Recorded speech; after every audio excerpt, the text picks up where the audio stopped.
Hey guys, my name is Matt. I have empty nose syndrome from Turbinate Reduction. I just wanted to make this video for anyone that's considering having nasal surgery, or therefore for anyone that also has empty nose syndrome for that matter, um, and just talk about the dangers of turbinate reduction as a whole. Um, 2 years ago, I was having some congestion problems. It was really bothering me. I was mouth breathing a lot.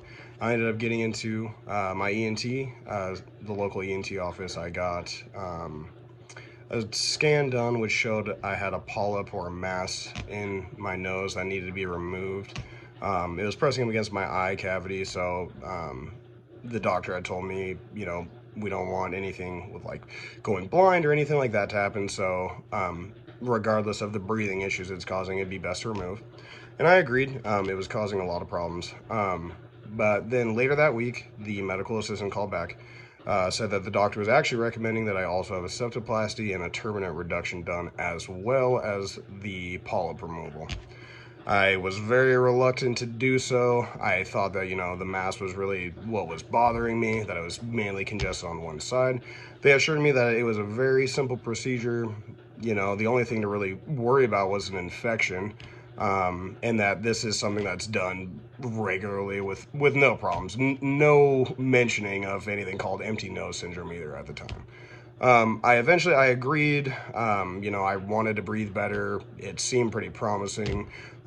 He told me my turbinates had been swollen up to 125%. We were going to take them down to 75%. We were just going to shrink them down just a little bit. So I was okay with that. And then we end up doing the surgery. My nose becomes infected immediately. I then had a bacterial infection for a year and a half. During that time, still thinking that, once this is done, I'm going to be able to breathe better. And that wasn't the case. Once the infection was gone, honestly, it was much harder to breathe. There's really like no resistance at all in my nose. We were supposed to go down to that 75%. He actually took them down to 30% or less on each side. So there's not much turbinate tissue remaining. Once my infection was gone, I went to a couple different ENTs to get their opinion, because I had brought up empty nose syndrome to that doctor that did the surgery, and he said that if you have empty nose syndrome, you'd be the first ever that I've had as a patient. And after that, he didn't want to deal with me at all. He wouldn't look me in the eyes. I couldn't get anything out of him, no matter how much I told him I was suffering. My nose was perfect. It looked fine. It was healing great. And then when I went to these other ENTs, I have holes in my nose, like in the turbinate tissue. There's holes through the tissue itself. The turbinates were shrunk down to almost nothing, and there's a part of my nasal cavity that has just bone showing that just never healed. And so I was just getting lied to the entire time. And again, this is supposed to be something that's super simple procedure. Nothing is really, no empty nose syndrome was ever something that I was ever told about. And again, once I brought it up, it was, yeah, I pretty much lost all interest in trying to help you. But I just want to let people know, like, that there is really risks involved with that surgery. And if you are lucky enough, like, that you don't get empty nose syndrome, like, that is awesome. But at the same time, I never saw a lot of videos like this before my surgery, and I wish that I would have, because I would have never gotten this done. I mean, it's completely stole my life away. I pretty much live in my bedroom and next to my humidifier at all times. Granted, I was a personal trainer for 5 years before this, and all I did was work out every single day.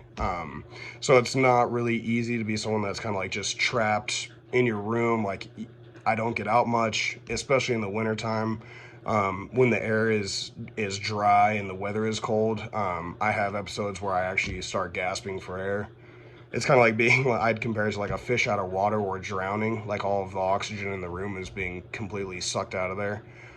So again, I'm not a doctor. I'm not a medical anything. I just want to explain the dangers of this surgery. I feel personally bad if I didn't let people know what the real risks were. You know, since I had no idea, like it was nothing that like something that I never expected to happen.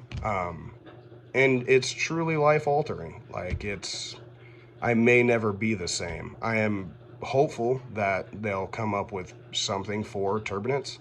I'm actually scheduled to go see a doctor down at Stanford here soon to see if implants or injections would work. Um, but it's a daily struggle. I mean, it's tough to get out of bed. It just feels like you're suffocating all the time. The symptoms also include like extreme chest pain.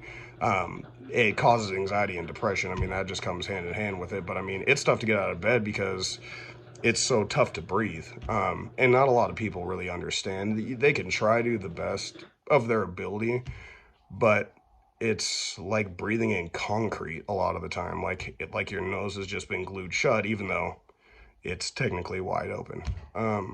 So again, thank you guys for listening. I just wanted to, be somewhat informative if there is somebody that is trying to have this procedure done, that maybe you see this and second guess. I mean, I would tell anybody and everybody not to do it. I would take my nasal congestion any day of the week over this. I mean, it's just almost unlivable.